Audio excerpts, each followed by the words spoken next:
Hi everyone, get ready with me. Finally আমার আইফোনটা ফেরত পাওয়ার পর এইটা আমার প্রথম কন্টেন্ট। আর আজকে আমি রেডি হব আমার র্যাক ডে এর জন্য। দেখতে দেখতেই আমার বিবিএ লাইফটা শেষ অ্যান্ড আজকে আমার র্যাক ডে। সো এটার জন্য একদম ধামাকাদারভাবে সাজবো। প্রথমেই সানস্ক্রিন দিয়ে নিয়েছি, তারপর আমি W7-এর ফাউন্ডেশনটা ইউজ করব, কারণ এটা একদম লাইট ওয়েট আর এত ক্রিমি যে আমি খুব ইজিলি ব্লেন্ড করতে পারি। প্লাস এইটা আমার স্কিন টোনের সাথে এত সুন্দর ম্যাচ হয় যে আমি এটা ইউজ করলেও মনে হয় যে আমার স্কিনটা খুবই লাইট ওয়েট একটা মেকআপ করে এসেছি। সো বাজেটের মধ্যে এইটা একটা বেস্ট ফাউন্ডেশন অ্যান্ড আমার অল টাইম ফেভারিট। আমি 2020 সাল থেকে এটা কন্টিনিউয়াসলি ইউজ করছি। তারপর গ্ল্যামের কনসিলারটা দিয়ে আমি আমার আন্ডার আইস কনসিল করে নিব। মজার ব্যাপার হচ্ছে ফাউন্ডেশন অ্যান্ড কনসিলার দুইটারই শেড হচ্ছে হানি। তারপর আমি W7-এর বানানা লুজ পাউডার দিয়ে আমার ফুল ফেসটাকে সেট করে নেব। স্পেশালি আমার এই স্মাইল লাইনস অ্যান্ড আমার আইজের নিচের এরিয়াটা ভালো করে সেট করে তারপর আমি চলে যাব আমার ব্লাশে।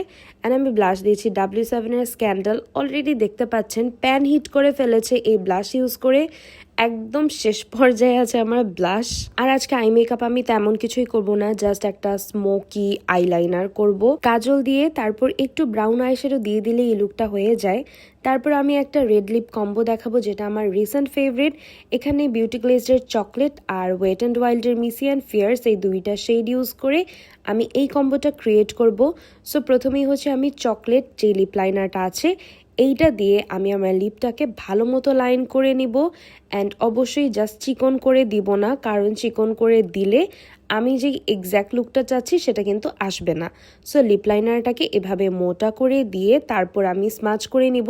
অ্যান্ড দেখতেই পাচ্ছেন আমার লিপটা কিন্তু একটা ব্রাউনি শেড চলে আসছে।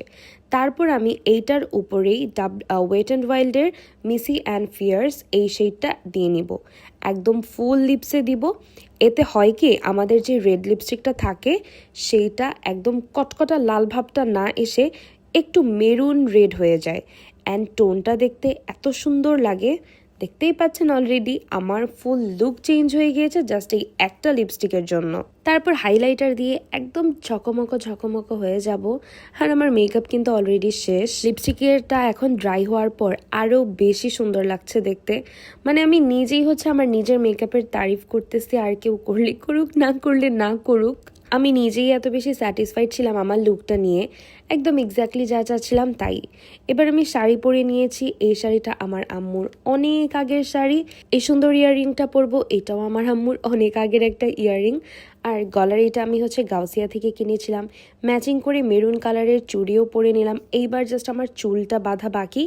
সো আমার চুলে একটু ভলিউম অ্যান্ড লেংথ অ্যাড করার জন্য আমি এখানে এক্সটেনশন ইউজ করছি। এই এক্সটেনশনটা আমি নিয়েছিলাম দীপাস কালেকশন থেকে। আর তারপর চুলটাকে সুন্দর করে বেঁধে আমি কমপ্লিট করে ফেললাম আমার লুকটা।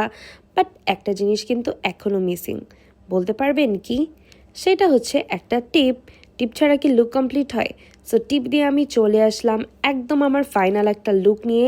অ্যান্ড এইটাই হচ্ছে আমার বিবিএ র্যাক ডের জন্য ফাইনাল লুক। আমি চাচ্ছিলাম একদম এরকম একটা সুন্দর লুক নিতে, যেখানে শাড়িটাই মেইন ফোকাস থাকবে অ্যান্ড আমার অর্নামেন্ট একদম লাইট ওয়েট সিম্পল থাকবে। সো আমি এক্স্যাক্টলি তাই করতে পেরেছি। অ্যান্ড আপনারাও আমাকে কমেন্ট করে বলবেন আমার এই লুকটা আপনাদের কাছে কেমন লাগলো। And thank you for watching.